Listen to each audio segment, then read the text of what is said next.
मनीष जी। श्री हरि। श्री हरिवंश महाराज जी, आपके श्री चरणों में दास का प्रणाम।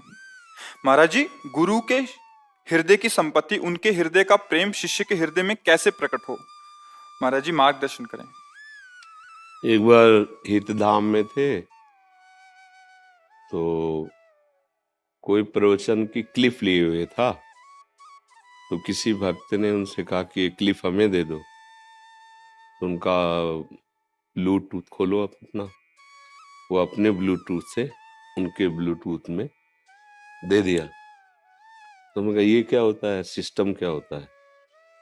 तो उनका हमारे में जो विषय है वो वही सिस्टम खोले तो उसमें हम ट्रांसफर कर देते हैं।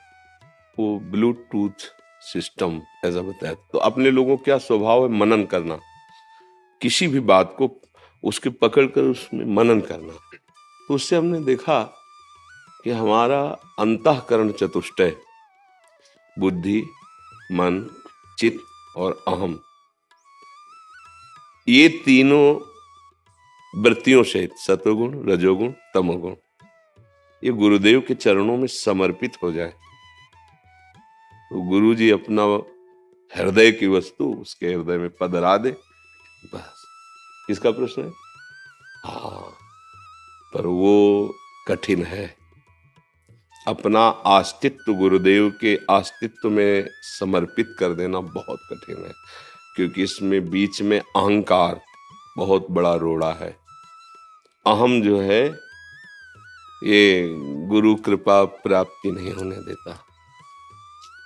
गुरुपद पंकज सेवा तीसरी भक्ति अमान, मान रहित होकर गुरु चरणारविंद की सेवा से हम मन, बुद्धि, चित्त, अहम समर्पित करने की तैयारी करें। जो गुरुदेव उपदेश करते हैं समर्पण वो कर लेंगे, वो समर्थ है, हम नहीं दे पाएंगे, वो घसीट लेंगे। उन्हीं के घसीटने से ही हमारा मन, बुद्धि ब्रह्म स्वरूप हो जाता है। पर हमें उनके वचन, उनके उपदेश अक्षरशः पालन करने होंगे। पर बीच में मान बहुत बाधक हो जाता है। गुरु कृपा में सबसे बड़ा बाधक ये मान है। गुरु चरणों की सेवा में जहां रहते हैं तो मान स्वाभाविक प्राप्त होने लगता है, क्योंकि महापुरुषों का प्रताप होता है। और उस मान का आप भोग करने लगे, स्वीकार करने लगे, आनंदित होने लगे, आप गए। अब आप गुरु के हृदय की वस्तु को नहीं जान पाएंगे।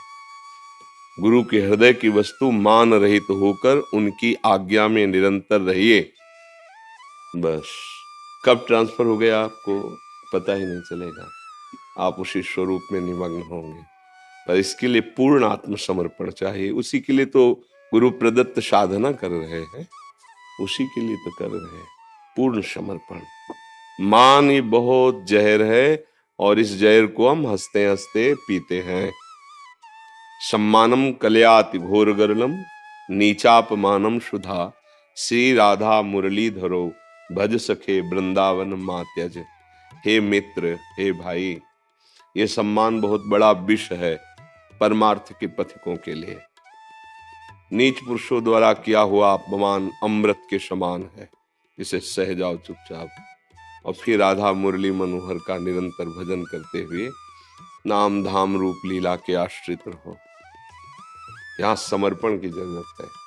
मयि मन आदत सो मैं बुद्धि निवेश है, तो निवशिष्य मय्येव अत ऊर्ध्वम न संशया। मन और बुद्धि मेरे को समर्पित कर दे तो मेरे में ही निवास करेगा, इसमें कोई संशय नहीं है। अब बस ये साधना जो बताई जा रही है मन बुद्धि के समर्पण की ही बताई जाती है। जितनी भी साधनाएं हैं, चाहे योग हो, चाहे सांख्य हो, ज्ञान हो, भक्ति हो, सबका उद्देश्य एक ही है कि चित्त वृत्ति का निरोध करके प्रभु में एकाग्रता पूर्वक निरंतरता बनाए हुए समर्पित कर दे। दीर्घ काल निरंतर सत्कार सेवितो दृढ़ भूमि, बहुत काल तक एक ही मंत्र में, एक ही आराध्य देव में अपनी वृत्ति का सम्मान पूर्वक महत्व बुद्धि रख करके समर्पित कर देने से दृढ़ भूमि अर्थात दृढ़ स्थिति हो जाती है, दृढ़ भूमिका आ जाती है। अब वो चलते फिरते, उठते बैठते, खाते पीते, वो भगवदाकार वृत्ति बनी रहती है, उसकी मंत्राकार वृत्ति बनी रहती है। तो जो गुरु जी ने नाम दिया, जो मंत्र दिया, जो उपासना दी, यही हमारे को गुरु की वस्तु का अनुभव करने की योग्यता प्रदान करती है। पर बस इसमें मान बहुत घातक है, बहुत घातक है। प्रायः आ ही जाता है, यहां तक आ जाता है कि गुरु से होड़ लगाने लगते हैं। आपसे ज्यादा तो मेरे बस वो जहां जहां मान आया नष्ट कर देता है, नष्ट कर देता है। गुरु की पदवी प्राप्त करने के लिए कई ऐसी जगह प्रमाण मिले, गुरु को जहर दे दिया, गुरु को मार दिया। इतिहास साक्षी पढ़ के देखो। अगर मान रहित होकर गुरुदेव की सेवा की जाए तो कुछ पढ़ने लिखने की जरूरत नहीं, सब कुछ गुरुदेव की कृपा से हृदय में प्रकाशित हो जाएगा। महाभारत में प्रसंग आता है कि वर्षा ऋतु थी, शायद उपमन्यु जी उनका नाम था। तो गुरुदेव ने कहा कि कुछ अन्न की क्यारियां हैं, उनकी क्यारियां फूटने न पावे, तो उनमें जल भरा रहेगा तो अच्छा अन्न पैदा होगा, जिससे यज्ञ आदि में सहयोग मिलेगा। आप जाइए, रात्रि का समय, खेत की मेड़ नहीं टूटनी चाहिए। तो एक जगह उन्होंने बहुत प्रयास किया, मेड़ टूट रही थी, तो मिट्टी गीली होने के कारण वो रुक नहीं पा रही थी, और तो सब बांध दिया था। सोचा गुरु आज्ञा का उल्लंघन हो जाएगा अगर पानी निकल गया तो। मिट्टी रुक नहीं रही, तो अपने देह को रख दिया ऐसे, और वो गीली मिट्टी तो सेट हो गई। अब अगर उठते तो मेड़ टूट जाती, तो अब पूरे शरीर को उसमें मेड़ में से। गुरुदेव ने जब देखा कि काफी समय हो गया नहीं आए, तो अन्य ब्रह्मचारियों ब्रह्म ऋषियों के साथ वहां गए और पुकारा, बेटा कहाँ हो तुम? तो आवाज, गुरुदेव मैं यहाँ हूँ। नजदीक गए तो देखा सब पानी से सने में। अरे बेटा, सबको देह और प्राण इतनी प्रिय होती है, तुम ये क्या कर रहे हो? बोले गुरुदेव आपकी आज्ञा थी कि मेड़ न टूटने पावे, तो यहाँ की मिट्टी से रोक नहीं पा रही थी, इसलिए आज्ञा पालन की। उठो, जाओ, तुम्हारे हृदय में समस्त वेद स्वयं स्फुरित हो जाए। उन्होंने व्याकरण नहीं पढ़ा था, उन्होंने शास्त्र नहीं, चारों वेद स्फुरित हो गए। एक और उदाहरण उसमें वर्णन किया, एक शिष्य गए और पहले सेवा के द्वारा उसकी समर्पण निष्ठा देखी जाती थी। तो उन्होंने कहा कि ठीक है, आप हमारी गौशाला की गौएं चराएं। तो पहले गौएं ऐसे लेके चले गए, तो 15-15 दिन वापस ही नहीं लौटना। जंगल है, चरा रहे हैं, तो 15 दिन बाद वापस आए। तो उनका, तुम्हारा शरीर बहुत हष्टपुष्ट दिखाई दे रहा है। तो उनका, गुरुदेव भिक्षा मांग लाता हूँ, गौओं को ऐसे छोड़ के और पा लेता हूँ। धर्म विरुद्ध आचरण। ना हमने भिक्षा की आज्ञा की थी, और बिना मुझे समर्पित किए हुए तुम भिक्षा कैसे पा सकते हो? शास्त्र आज्ञा है कि भिक्षा मांगे और गुरुदेव को समर्पित करे। फिर दैन्य भाव से जब गुरुदेव आपको जो भी दे दें या पूरी अनुमति दे दें, उतना ही पा। अगर ना अनुमति दें तो रख कर वापस हो जाइए। समर्पण बहुत बड़ी चीज है। तुमने तो अपराध कर दिया, बिना हमारी आज्ञा के, बिना समर्पण के भिक्षा। बोले गुरुदेव आगे से नहीं होगा, जाओ। 15 दिन बाद फिर आए तो ऐसे ही। उनका, अब भी अष्टपुष्ट हो? तो कहा, गुरुदेव बहुत सी गौएं हैं ना, तो दूध पी लेते हैं, भिक्षा तो बंद कर दो। बोले गौएं वो भविष्यान्न देने वाली है, तुम बिना आज्ञा के कैसे दूध पीने का अधिकार रखते हो? हमने आज्ञा की क्या? गलती होती है। 15 दिन बाद फिर आए तो वैसे ही हष्टपुष्ट। फिर, तुम्हारे शरीर की चर्बी सूखी नहीं अभी? तो गुरुदेव जो बछड़े दूध पीते हैं ना, उनका फेन गिरता है। बछड़े बड़े दयालु हैं, वो अधिक गिरा देते हैं।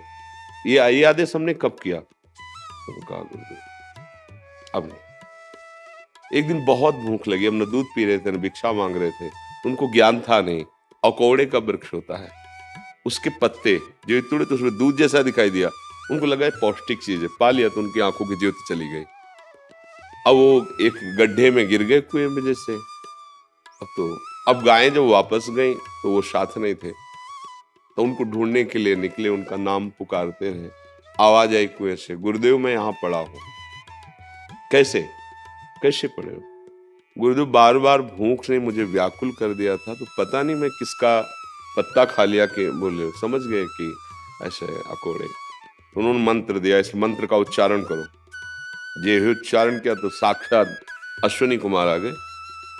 देव जो वैद्य हैं दोनों अश्विनी कुमार, उन्होंने एक दिव्य औषधि के द्वारा पुआ तैयार किया और कहा पालो। बोले अब जिंदगी में नहीं, गलती पे गलती होती गई, हम गुरु आज्ञा का उल्लंघन करते गए, अब नहीं। आंखें नष्ट हो जाए या प्राण नष्ट हो जाए, जब तक मेरे गुरुदेव आज्ञा नहीं करेंगे तब तक इस जबान में कुछ नहीं रखूंगा। उनका गुरु को भी अगर आवश्यकता होती तो हम देव वैद्य हैं उनका, तो वो अपने गुरु से थोड़ी आज्ञा लेते हैं। हम खुद इस समय आपको आज्ञा करते हैं, हम देवता भी हैं, वैद्य भी हैं, और तुम्हारी औषधि है ये, तुम पा लीजिए। बोले प्राण त्याग दूंगा लेकिन अन्य किसी की आज्ञा नहीं, केवल गुरुदेव की आज्ञा। तो प्रसन्न हुए, पा लीजिए। तुरंत जेवती हुई और करुणा करके जे स्पर्श किया, सारा ज्ञान उनके हृदय में प्रकाशित हो गया।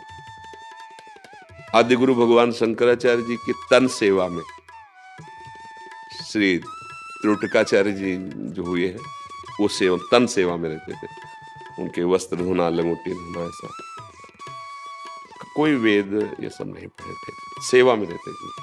तो जो और शिष्य थे वो बड़े सब विद्वान।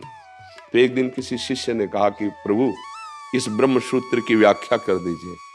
तो उनका त्रोटक आ जाए तो वो भी बैठ जाएंगे फिर कर। बोले प्रभु उनको क्या सुनाना, क्योंकि पढ़े लिखे नहीं। बोले उनसे तो अच्छा है कि वृक्ष को सुना दे, क्योंकि वो देखते थे केवल गुरु सेवा मगन, कोई शास्त्र स्वाध्याय ये सब नहीं कर। भगवान शंकराचार्य जी ने कहा गुरु सेवक को ऐसी दृष्टि से देखते हो? पहले कहा आगे उनका बेटा इस ब्रह्म सूत्र की व्याख्या करके सुना। सारे वेद स्फुरित हो। गुरु कृपा ही केवलम, वो कब होती है? जब बिल्कुल आत्मसमर्पण। तो पढ़ना लिखना जो ज्ञान होता है वो कितना भी करो वो एक सीमित होता है, लेकिन गुरु कृपा असीम तत्वों का जो बोध कराती है, केवल गुरु कृपा ही केवलम। इसीलिए ध्यान मूलम गुरु मूर्ति, पूजा मूलम गुरु पदम, मंत्र मूलम गुरु वाक्यम, मोक्ष मूलम गुरु कृपा। दैन्य होकर सदगुरुदेव के चरणों का आश्रय ले ले तो तत्व ज्ञान, भगवत प्रेम जब ये दुर्लभ नहीं तो लौकिक सुख की बात क्या है, लौकिक पारलौकिक सुखों की बात क्या है। इसलिए